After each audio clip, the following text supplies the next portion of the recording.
Welcome to Week 7, where we will discuss money, banking, and monetary policy.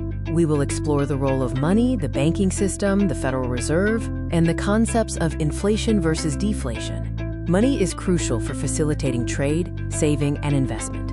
It serves four main functions: a medium of exchange, a unit of account, a store of value, and a standard of deferred payment. The banking system plays a key role in money creation through the fractional reserve system. This allows banks to lend out a portion of their deposits, thereby increasing the money supply in the economy. The Federal Reserve manages the money supply and economic stability using various monetary policy tools. These include open market operations, setting the discount rate, and adjusting reserve requirements. Central banks aim for price stability by managing inflation and deflation. Inflation, a rise in prices, is typically managed by raising interest rates. Deflation, a decline in prices, is managed through lower interest rates and quantitative easing to stimulate demand. Next, in Week 8, we turn to international trade and finance. We will examine the importance of trade, comparative advantage, trade barriers, and exchange rates. International trade is vital for economic growth, providing consumers with more variety and lower prices. It also drives job creation and fosters global interdependence, promoting economic and political stability. The theory of comparative advantage states that countries should specialize in producing goods where they have the lowest opportunity cost. This specialization benefits all trading partners. Trade barriers like tariffs, which are taxes on imports, and quotas, which are limits on import quantity, protect domestic industries. Conversely, trade agreements, such as the WTO, aim to reduce these barriers for freer trade. Exchange rates define the value of one currency relative to another, operating in the foreign exchange market. Currency strength impacts trade, with strong currencies making imports cheaper and weak currencies favoring exports. Exchange rate fluctuations also affect investment and inflation. Week 9 focuses on economic growth and development, exploring the key concepts that drive long-term prosperity. Economic growth is determined by factors such as natural resources, human and physical capital, the labor force, and crucial elements like government policies, institutions, and savings and investment. Technology acts as a driver of productivity, while capital accumulation strengthens infrastructure.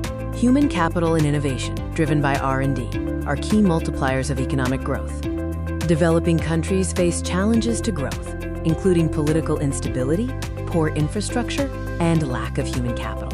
Other hurdles include debt, environmental degradation, income inequality, and limited access to finance.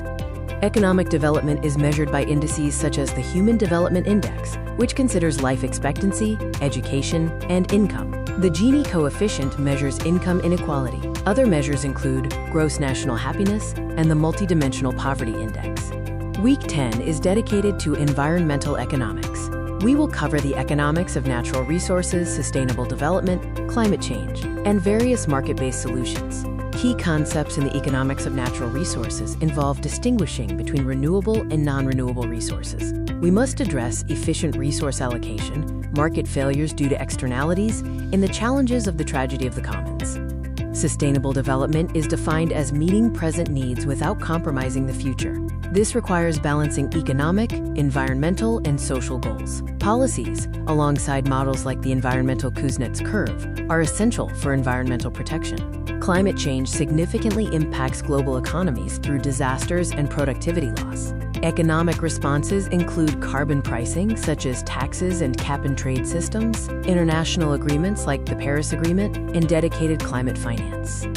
Market-based approaches to environmental problems include carbon taxes, which incentivize reduced emissions, and cap-and-trade systems, allowing the trading of pollution permits. Subsidies for green technology and tradable permits for pollution control are also crucial tools. In conclusion, for environmental economics, the field addresses resource allocation with environmental constraints. Sustainable development balances growth with protection, and market-based solutions like carbon pricing can effectively mitigate environmental issues.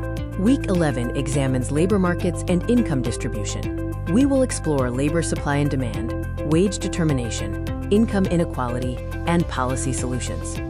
Labor supply is the total hours workers are willing to work, determined by factors like wages and working conditions. Labor demand is the number of workers employers want to hire, influenced by productivity and costs.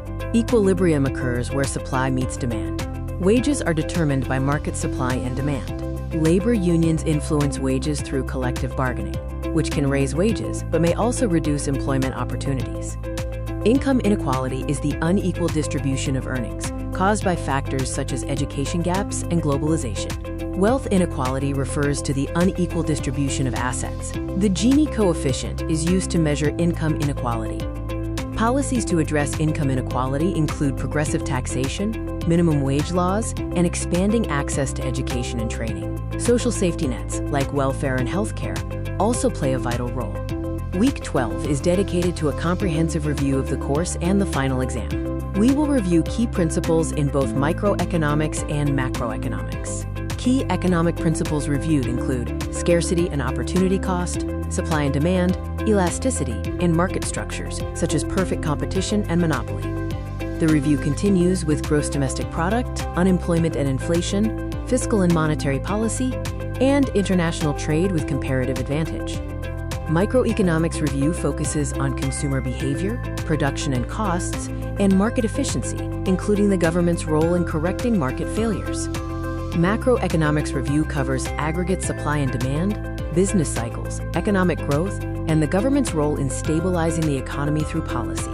The final exam includes both multiple choice and essay questions. The multiple choice sections cover topics like opportunity cost and demand shifts, while the essays will address broader topics such as fiscal policy and market structures. The final exam covers all major concepts in micro and macroeconomics. Review your key principles and be prepared to apply them in both multiple choice and essay questions. This marks the end of this video on economics. Thank you for watching.